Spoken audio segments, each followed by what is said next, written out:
Hey friends, happy Sunday. It's morning. Can you hear the birds chirping? Listen for those birds as you listen to my message today. I love coming out and doing these videos in the morning. It's like God's creation is speaking to us. Is it speaking to you, my friends? All right, we are in week 3 of our unit called Foundations. And so do you guys remember what we talked about? We talked about being part of God's family, right? And last week we talked about the Bible. Big part of God's foundation, right? All right, so if you missed those, go back, TVC Kids Nashville, look on our YouTube channel, and you'll find all kinds of videos, but especially catch up on these foundations because these are really important for building. For building a building? No, for building you and for building me. All right, so today we're going to talk about another important one. It's called faith. Do you guys know what faith means? Now, there's lots of different definitions, but the definition from the Bible says faith is being sure of what you hope for and certain of what you cannot see. Now, what might that mean? Now, let me see. I'm in my garden. I like to explain things by flowers, right? You know me, I love my flowers. So I chose this little part of the garden because it's got a bunch of different kinds of flowers. So look at the purple ones behind me. Do you see those? Those are called irises. They're actually the Tennessee state flower. So if you haven't learned that in school yet, I just gave you a fun fact that you'll know before your classmates. But the irises, they come back every year. They're called perennial. So I could almost count on them to come back, right? I know I've planted them a long time ago. They come back, they die, they come back, they die. Pretty much can count on those kind of things. Then look at these little yellow ones. Do you see the little yellow ones? Those are called pansies. All right? And those, I went to the nursery and I bought them. They already looked like this when I bought them. I was sure they were there. There's nothing I had to have faith that they were going to come around. They were there. But these little things right here, these are called Columbine. Have you ever seen them? I had actually never grown this flower before. And so 2 years ago, not just this year, 2 years ago, I planted a tiny little seed. And I had to have faith that flower, that seed was going to turn into a plant. And then that plant would turn into a flower. And guess what? It did. Last year, all I had were the pretty green leaves. But I said, I have faith in God that this plant is going to grow because that's how He made seeds to grow, right? And so it started with a tiny little seed. All last year, I saw the pretty little leaves, and they were pretty, right? But this year, as I still had faith that they were coming, this year came up with this. Isn't that just the coolest flower? Look at its little tail. It almost looks like a fish, doesn't it? Or a butterfly. It's the coolest flower. And so I waited, and I had faith, and this is the reward. This beautiful little flower. I didn't know if it would grow. I didn't know if it would bloom, but I had faith that it would. And it did.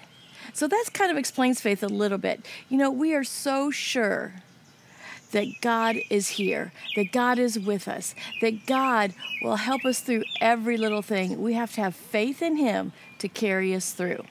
Now, let's talk about a few people from the Bible that might have had faith. Let me see. What about Noah? Did he have some great faith? Yeah? Okay, here he was. There was no rain. There was no water. Nobody else except for his family believed that he was doing the right thing in building the ark. And this wasn't like, go build a couple things with Legos. This was a giant ark, all right? And he built, and he built, and he listened exactly to what God said. And he had faith that what God was telling him was true. And it was, wasn't it? All the other people were laughing. Sometimes it's hard to have faith. Sometimes it's hard when people are saying other things, people are going the other direction, and you have to stand up for what God is telling you just on your own. I hope you have some great friends or family to stand with you. That's why we talked about God's family a couple weeks ago, right? All right, but Noah, he had his family, and that was the only other people that believed, but he had faith in God. What about Abraham? Do you remember Abraham? God sent him on this big journey, and he didn't have a phone with GPS, or back in my day, we used to use these things called maps, all right? It wasn't an app. It was actually pieces of paper, all right? And so he didn't have any of that. He just had to have faith that what God was telling him was true and that God was going to take care of him. Who were some other people you think that had faith in the Bible? Can you guys think of anybody? What about Okay, let me give you a clue. Has to do with a fiery furnace. You're right. That's right. Shadrach, Meshach, and Abednego. Those guys had to have great faith. They were like, we will not bow down to your idols. We will not turn away. We only believe in our God. And so they walked into that furnace. The fire came out and burnt the soldiers, the guards that were putting them in there. But they walked in and they were just perfectly there. And look, somebody happens to be in there with him. There was 3 that went in and 4 that were in there when they looked inside, right? All right, that was great faith. Right around that same time, there was another guy named Daniel. Do you remember Daniel? Yeah, he was willing to be thrown into a lion's den. And the cool part of that story, he lived and he changed a whole kingdom. Because when the king saw that he lived, he was so happy. And he said, from now on, our kingdom will worship only the God of Daniel, the one true God. When we have faith, we can change some really big things. We can have whole kingdoms change. You know what I'm thinking, girls? There was another girl who had a lot of faith that changed a whole kingdom. Do you remember who she was? Esther, right? Esther had to be so brave, and she had to have faith that God was going to be there with her. She had to go up against that king who didn't always like to listen to other people, did he? Didn't always like to follow what other people said. He wanted his own way. But she went and she told the king what was happening, and he saved the whole kingdom because of her faith and her word. So many characters from the Bible with such strong faith. I hope you guys will go look some up. Ask your mom and dad. Say, hey, show me some people of faith. All right? And they'll show you. There's person after person after person in the Bible that has such strong faith and has done such powerful things because of their faith. Now, you might be thinking, oh, I don't have as much faith as Esther, or I don't have as much faith as Daniel, or wait, what's the big one? What's the big one we usually use for the example? David, right? David went up against Goliath, and you know another part I love about this story? Saul tried to give him all that armor. He was like, I don't need armor. What am I using? I'm not using armor. I'm using God. God is the one who has the power. Armor is not going to protect me. God is going to protect me. And so it wasn't that David was suddenly so strong. It wasn't that the armor was going to protect him. That's just like you and me. We're not so strong. We can't go up against big giants by ourselves, can we? We can only do these things when we have faith in God. And we may not see him right here, right now. We may not even hear him. Some of these heroes actually heard God's voice. But we can have faith and know that he is with us. We've learned the stories. We know the Bible is true. And we know there's one true God who we can trust and have faith in him. All right, you guys? And so it doesn't take being strong. Doesn't take being smart. I love that you guys are strong. And I love that you're so smart. I love that you're so talented and creative.